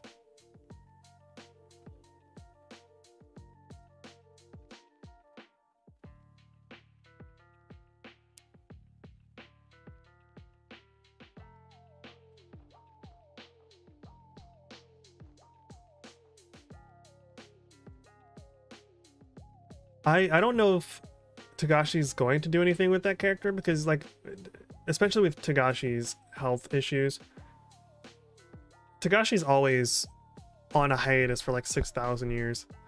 It's a miracle he even started working on Hunter x Hunter again. I would say this guy's D tier.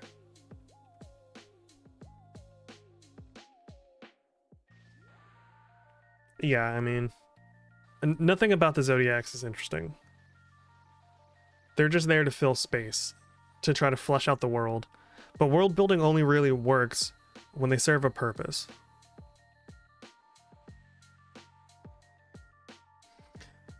So this guy, I can't remember his name, I don't care. I think he's D tier just because he helped train Gon and Killua to really dive into like being Nen users. He kind of has to exist. He kind of just has to.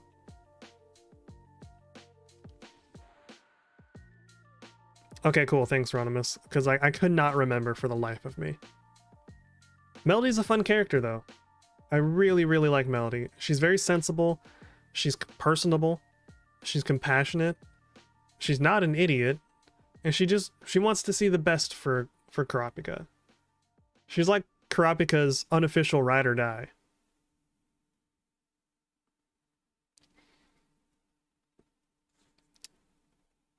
So I'm gonna put Bomber in C tier because I actually just didn't care about Bomber at all.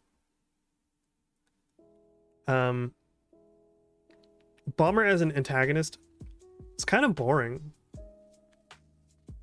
It was fun watching Gon and Killua go through Greed Island, but the threat level didn't seem balanced, if that makes any sense, with Bomber. Like, you go from everything that they went through to just some guy. I was like, oh, this is what's going on?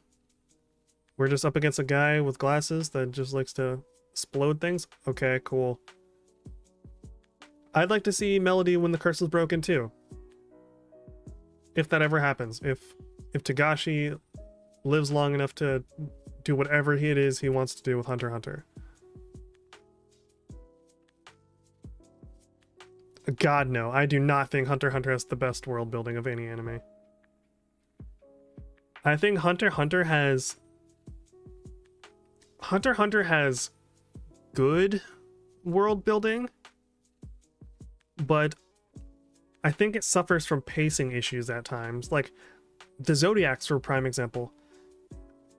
You can't just dump all of those characters into the audience's face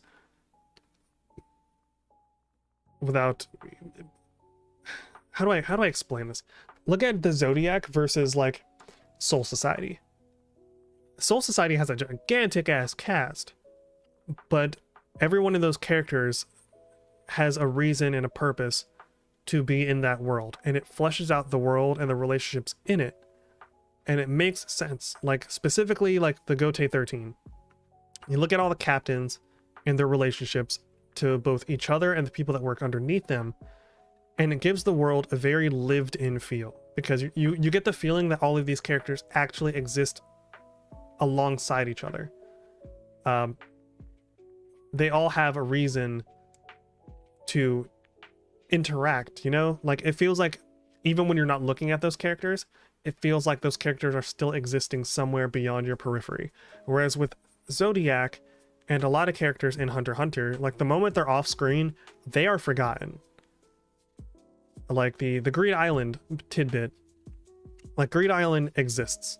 It just flat out exists in the Hunter x Hunter universe. But we don't hear about it until we need to hear about it, and then we stop hearing about it after we're done. And world building like that, it doesn't feel cohesive. Like, yeah, Mystic, I will give you that. I don't think he's gotten the chance to. But he's also been on hiatus for like 3 years. Like, he's had time to do something, to think about the characters. But I understand health concerns are a big issue for a lot of mangaka. It's a lot of reasons why... Hell, that's why he ended Yu Yu Hakusho prematurely, because he was under a lot of pressure to perform, and his health was suffering, and he ended it for his own good. But yeah, the world building in Hunter x Hunter, now that we talk about it, Bomber's going down to D tier. The world building in Hunter x Hunter is serviceable for the story it's trying to tell. But if you're trying to make the argument about best world building, even though I don't personally watch it, I think a lot of people would make the case that One Piece has the best world building.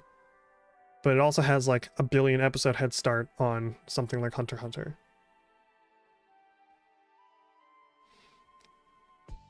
The world building for Hunter x Hunter, I think it's disingenuous to say that most of the world building was just introduced, because Hunter x Hunter has been running for a long time, and world building doesn't necessarily just mean expanding the universe, like with an extra continent or an extra this or that. World building just means, from a storytelling perspective, as someone who writes, world building is the concept of making your world feel full and lived in. And you don't necessarily need to have the biggest world in order to have coherent or cohesive world building. You just need to make your world feel like a place that's being inhabited by people. And sometimes that comes down to how you implement the lore and how the characters interact with the world around you. That's all world building is. Like, world building doesn't have necessarily, it doesn't have to do with size all the time. It's just about like the implications and the rules and the lore of the world and how that lore intersects with the story you're trying to tell. So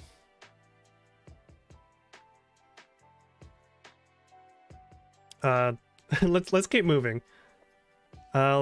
This chick, I'm gonna put her in D tier because I just don't care.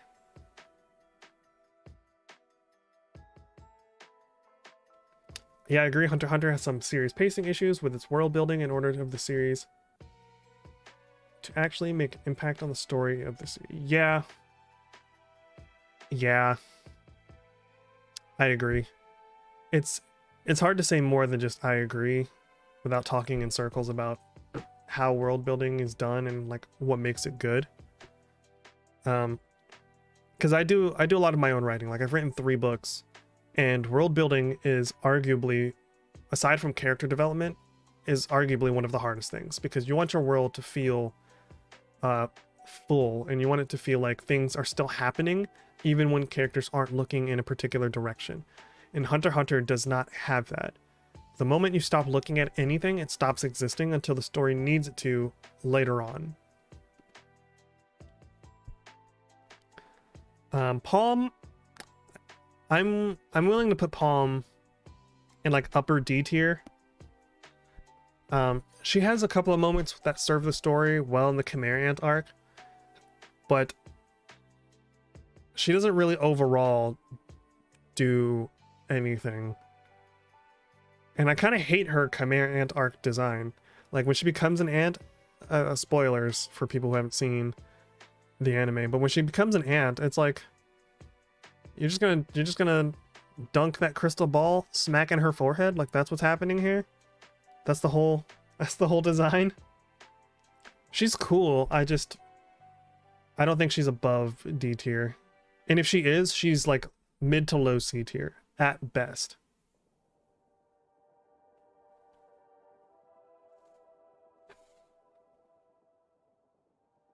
Nen is much too complex. It's impossible to make this magic system consistent with the end of this. That's an issue that I do think they run into, is they should have introduced Nen much earlier. Like, it should have been a staple rule of the universe. Kind of like, imagine if you'd watched Full Metal Alchemist and they didn't explain transmutation or any of that until like halfway through the series. And then they suddenly wanted to explain, oh, this is how this works. This is why characters can do this and that. Nen is something that it's so important that it should have been done in the beginning. That would have allowed it to breathe, and it would have allowed Togashi more wiggle room for how he builds encounters. Because once Nen is introduced, the power creep is so real. It happens, like, it skyrockets, essentially. And it stops being about, oh, these characters are just kind of gifted humans with cool abilities or cool talents, and it's like, oh no, they're basically just superhumans. Have you done a DBZ ranking? If not, would you? I would totally do a DBZ ranking. I grew up on that, so I would absolutely do a Dragon Ball ranking. It would be Dragon Ball up through Super, and if I'm feeling particularly spiffy or spicy, I might throw in some GT characters. But I don't think I'll touch original Dragon Ball, just because I haven't watched original Dragon Ball since I was like a 3rd grader. And so I'm not committed enough to rewatch Dragon Ball just to make sure those characters are in the tier list. But I'm totally down to do Dragon Ball Z up through Super. If you guys totally want to see that, that's probably what we'll do maybe next weekend. I think I'm going to make a habit out of like streaming on Saturdays, just because it's fun. And I mean, I got to make the most of these stream packs, you know? Okay, but we got sidetracked again, which is a good problem to have. talking to you guys is fun. All I meant with the Youpi thing is that Killua's Godspeed scene is so iconic, and that scene with shoot crying is so deep. Also, Knuckle fights for his honor. I love that little. I will agree. Killua's Godspeed scene it's top tier. I forgot about the shoot crying thing. Knuckle fighting for his honor is also pretty good, yeah. That's why I said, like, Knuckle is very much like Kuwabara. Like, Kuwabara is a great character. I love Kuwabara. I love that Nen was introduced later on. It fits in with the new world that opens up after the secret test. The Heavens Arena perfectly symbolizes the difference between the two worlds. I can agree to an extent, but I also... That's the problem with a system like that, is that when you introduce something like Nen so late in the game, you have to change the rules for the rest of the universe. Like, you just have to. And that creates a distinct void between the kind of stories, the kind of interesting stories you can tell and the stories you have to tell now. Because it suddenly becomes, like, look at Meruem. Once Nen became, like, if Nen wasn't a thing and he was just another creature, it would kind of level the playing field in an interesting way, in the sense that Togashi would have had to come up with a more interesting reason why Meruem was such a big threat. Versus with Nen, it's just power creep. It's just like, oh, no one here can punch hard enough to beat this guy. It runs into like the Dragon Ball brick wall. Would you do a Rurouni Kenshin character tier list? Hell yeah. Hell yeah. Rurouni Kenshin is a fantastic anime. You know what I might do? I might just make a tier list for like 90s characters in general.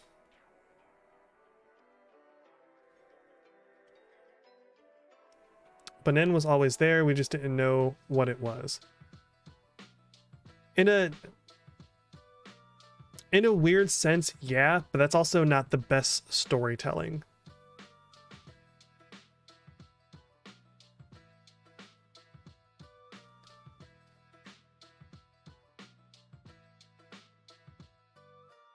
Yeah, like I'll give you that.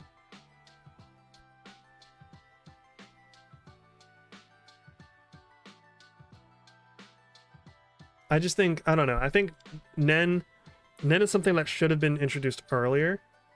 Even if not through Gon's eyes, then like any of the adult hunters, like we could have gotten a conversation about them talking about Nen and Gon just being like, oh, what's going on? Like, what's Nen?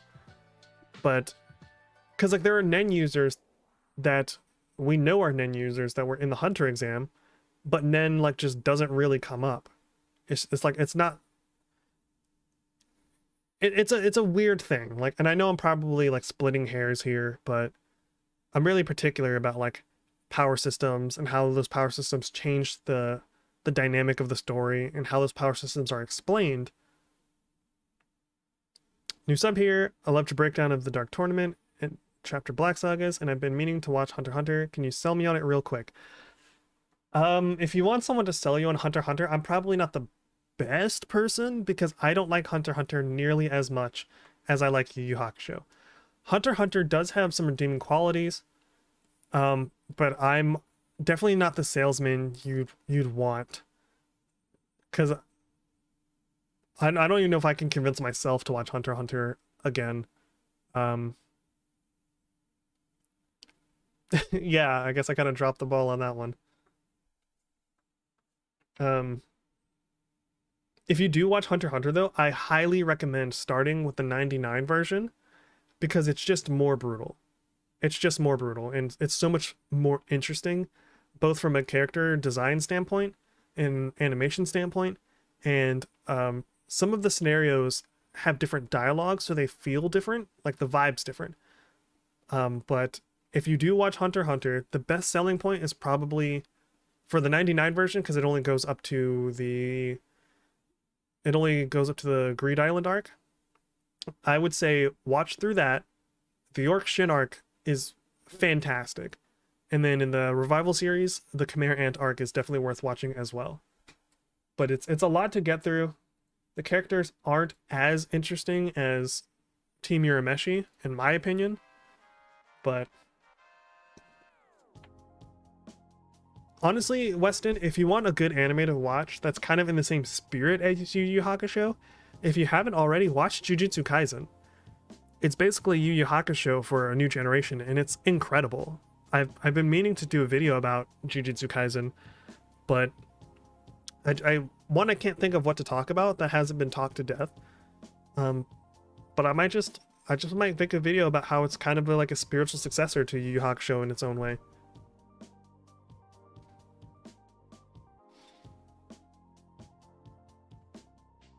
Do you plan on doing an analysis video on the Spirit Detective arc of Yu Yu Hakusho? Probably not, honestly. I don't really see the need to go backward and do the Spirit Detective arc or the Saint Beasts. As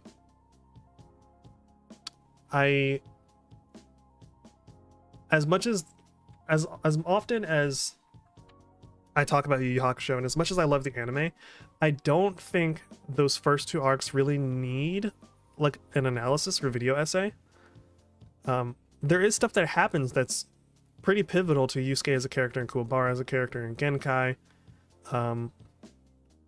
but there's not as much meat on the bones of those arcs. The Spirit Detective arc it's a good introduction to the world, but I don't think it's something that I need to sit down and break down, you know? However, if the Spirit Detective arc had been as long as it was in the manga, where Yusuke as a ghost had to go around helping people, I would have 100% covered that.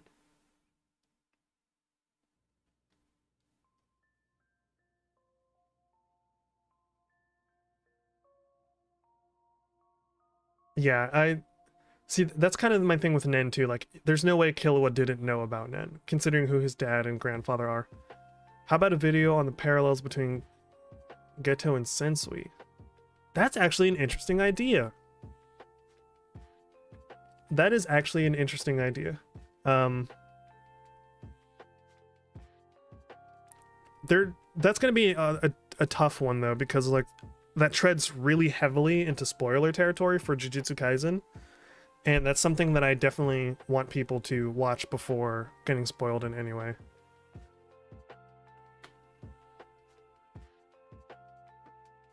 Yeah, honestly, Hunter x Hunter can like fall pretty far down your list, Weston. Like, there's other more interesting anime out there than Hunter x Hunter. Hunter x Hunter is just kind of like a classic for the new generation. But since I grew up with Yu Yu Hakusho, like, I'd rather just rewatch Yu Yu Hakusho for like the 100,000th time. Okay, let's once again dive into this. I would put Ging. I'd probably put Ging in like D tier, honestly. Just because, like I said, he's less of a character or more of a plot thread. He's mostly absent until the very end in the election arc. And even then, he's not likable. He doesn't have like a fun design or anything. He's just there. Like, he exists. That's all I can say about Ging. And that's a disappointment, because when the anime was spending time hyping him up, I was excited to meet this character. And then he turns out to be like unlikable with a lame design. And you're just like, oh, this is what I've been waiting for? That's it? Do you plan on covering the Yu Yu Hakusho manga at some point? I would be willing to, if people wanted to see that. I would even go so far as to like talk about the differences in events between like Dark Tournament and Chapter Black versus how they are in the manga. That's something that would take a bit more work, though. I would totally be down to do that, though. Dude, Anonymous, if you have suggestions for videos, feel free to drop them in the suggestions channel on the Discord, because I'm always looking at that. I'm always down to see what other people are interested in seeing me do. So, and for any of you here, like, feel free to join the Discord. That's where I'm the most active. Like, I'm always on Discord. Even if I'm not talking in my server, I'm always on Discord. And if there are videos that you want to see or you think would be cool, We have a whole channel for suggestions where anyone is welcome to drop a suggestion. And if I like it, I'll pick it up and I'll credit whoever gave me the idea. So, best shonen animes. Because of my bias, I'm willing to put Yu Yu Hakusho there. I don't know if I'd put Hunter x Hunter there. I'd be willing to put Dragon Ball Z there. I don't know. I don't know what the best shonen would be. I really don't. Especially if you set personal biases aside. Well, let's go ahead and finish this up and then we can like chat and do something else. So I feel like all the Khmer ants can sit here in D tier. Except him. He gets to be B tier because I like him. And I'm biased against him.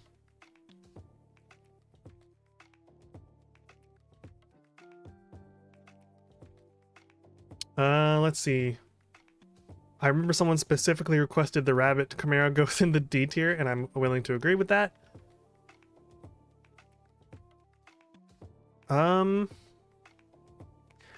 Honestly, a lot of these characters that are left, I don't really see a reason to put them in like crazy high tiers.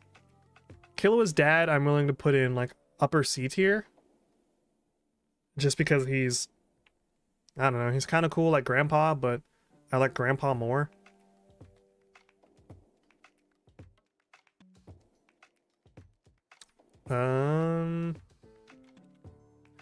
Razor, I didn't really care about at all. Like, I was like, oh, cool, whatever. Greed Island's guys, he's a sports boy. He wants to play some aggressive sports ball. That's about all I got out of Razor, and his name is stupid. It's so stupid. I feel like you're not allowed to have something like Razor as a name if you want to be taken seriously.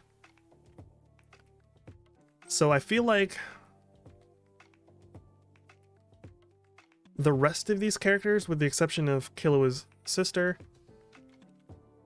I think because of the implications of Killua's sister, I'm willing to put her in C tier. Like, her power is crazy, and it makes for some interesting storytelling because of like the monkey's paw type wish giving. I thought that was a really fun twist, but just like Ging, she's more of a plot point than a character, but she's still more interesting than Ging. As for the rest of these characters, I couldn't care any less about these characters if I physically tried. Razor ID might be a hot take, but I'm willing to die on that hill. Grandpa does have more personality than Silva. You are correct. I like the name Silva. I think Silva's a cool name, but he just doesn't really do much.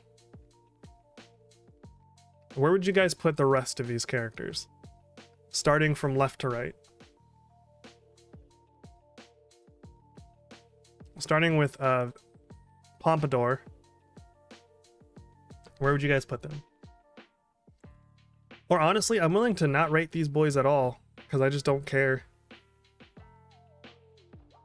I remember this dude was actually kind of cool until he got.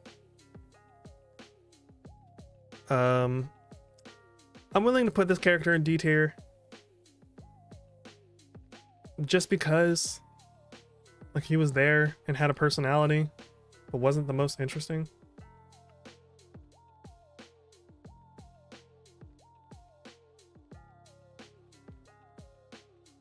I did like that Silva encouraged Killua's relationship with Gon, but simultaneously he was kind of, I feel like it wasn't genuine, because I remember he said something happened right after that scene. Something happened right after that scene, and I don't remember, but it made me like really dislike Silva. Which one is Shoot? I don't remember Shoot. I'm not putting Tompa in S tier.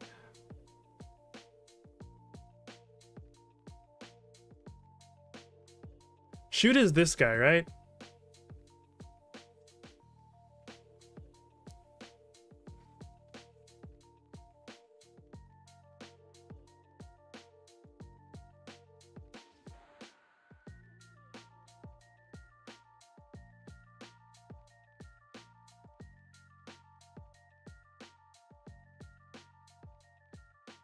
Ponzu B girl.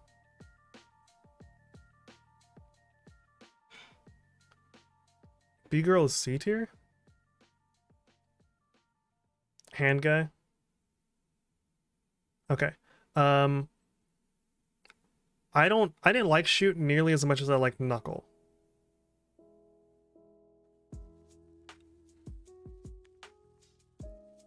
So I'm not really like, I didn't hate him.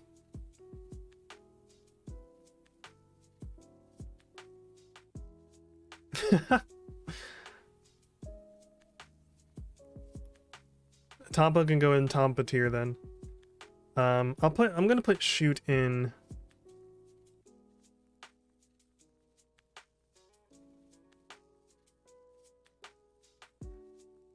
As long as Shoot's not in D, you're happy. Okay.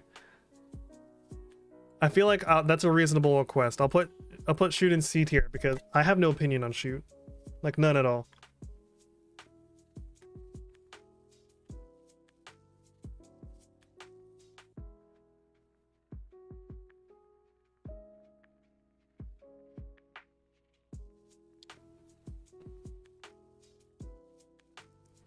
B tier at least? You guys really like Tompa. Why?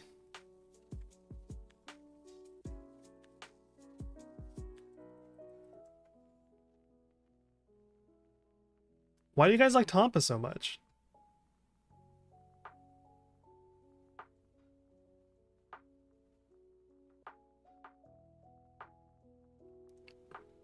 Okay.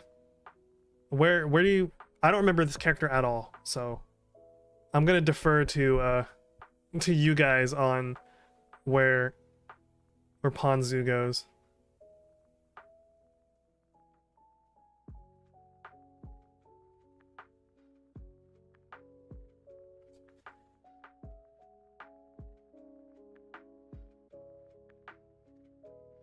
Dude, Schooler, I'm with you. I remember these characters, but not enough to put them on the tier list. That's my problem right now. Oh my goodness, Tompa. I might just give Tompa his own tier so that...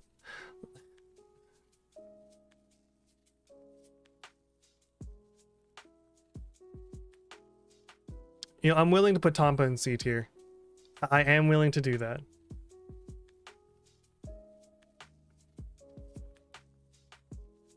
Who the hell is this character? I don't remember this character at all. This is Killua's other brother.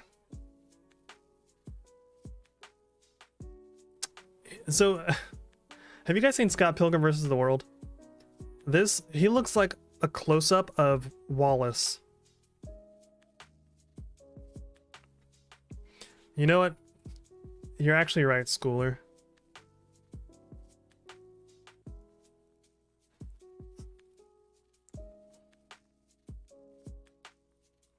I'm willing to dump everyone else in D tier because I honestly couldn't tell you any redeemable traits they have. Oh no. Well, that happened.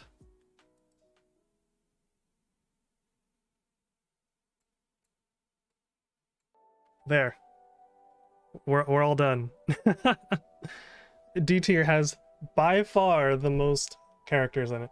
And let me go ahead and say that once again, I haven't seen Hunter x Hunter in a long time. So this is as subjective as a tier list can possibly get. This is not set in stone. This isn't nearly as concrete as I feel my Yu Yu Hakusho one is. I'm very much willing to change most stuff from here between these tiers. Zodiacs, they can stay where they are. From A tier up is solid. From here is interchangeable. But that's my tier list. I don't... Like, I did this because I knew a lot of people like Hunter x Hunter, and I do have a lot to say about Hunter x Hunter. But then I started looking at the characters and being like, who the hell are these people?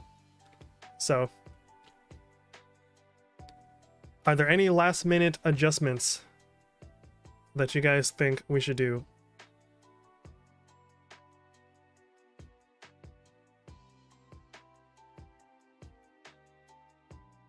put Cluck down a tier? Who's Cluck?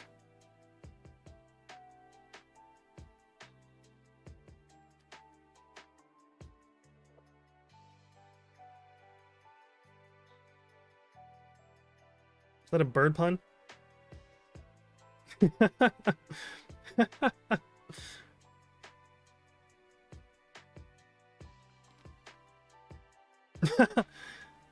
You're a Hunter x Hunter expert, and I've been arguing with you this whole time. That's hysterical. And I'm just like, yeah, I'm just a casual guy that doesn't like this as much as anyone else. And I'm gonna argue with people that know way more about this. The chicken Zodiac lady?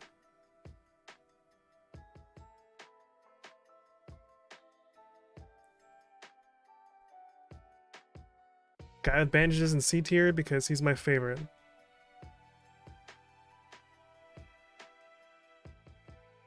You know, I'm willing to do that for you, buddy.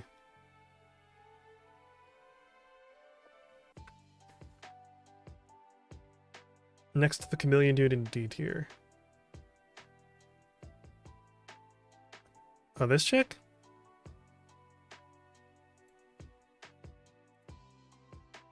Thank you, Bird. Because I never would have I never would have known who you were talking about.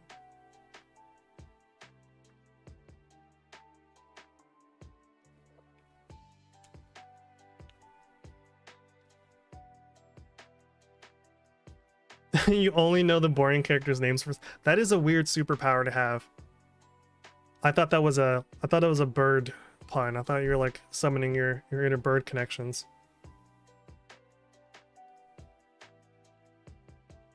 Would anyone else like to request a tier change and argue their point?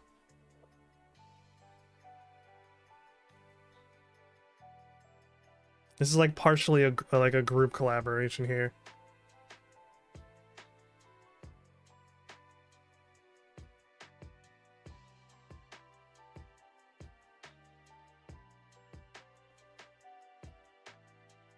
Now it's perfect? Cool.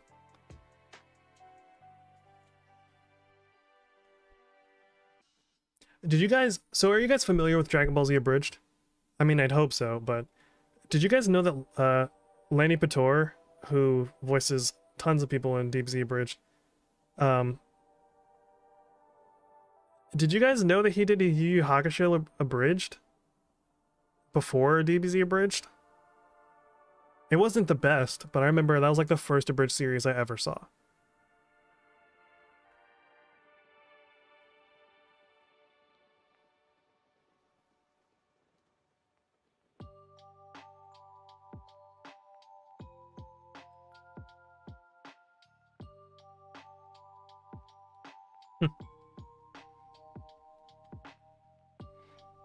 All right, well, if nobody has any other cases to make, I think that wraps up the tier list at the very least. And I do still have a little bit of time to spare before I have to go do something else.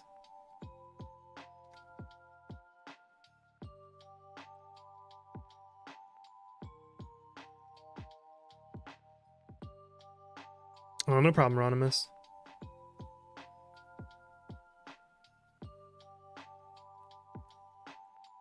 So if you're going to watch any Abridged series, like if you haven't before, Dragon Ball Z Abridged is 100% the way to go. It's actually kind of incredible. And of course, it's like 10 years old, so it gets better over time. It kind of makes me sad that it ended a couple years back, but I'm sure they got tired of fighting with copyright and all that jazz. Alright, so I have like an hour or two to spare. So I'm going to end the stream for a few minutes, and then I'm going to come back after I've gotten some stuff together. Because I want this to just be like the tier list video. I don't want other stuff to be in here too. So I'm going to end the stream real quick, and I will catch you guys in a few moments if you guys feel like sticking around. Thanks for coming out to chat for those who decide to go on about their business. It was fun. I know this video ran way longer than I intended it to, but hey, that's how streams go. If I wanted a tight, succinct video, I would script it. A Studio Ghibli tier list would be cool. That would be. I'd have to rewatch a lot of movies, but haven't watched any other Abridged series. What would you recommend? Honestly, most of them aren't that good. The closest any of them get to being like legitimately funny and having a following is probably Sword Art Online Abridged, but that's because Sword Art is a terrible show, so there's a lot to make fun of.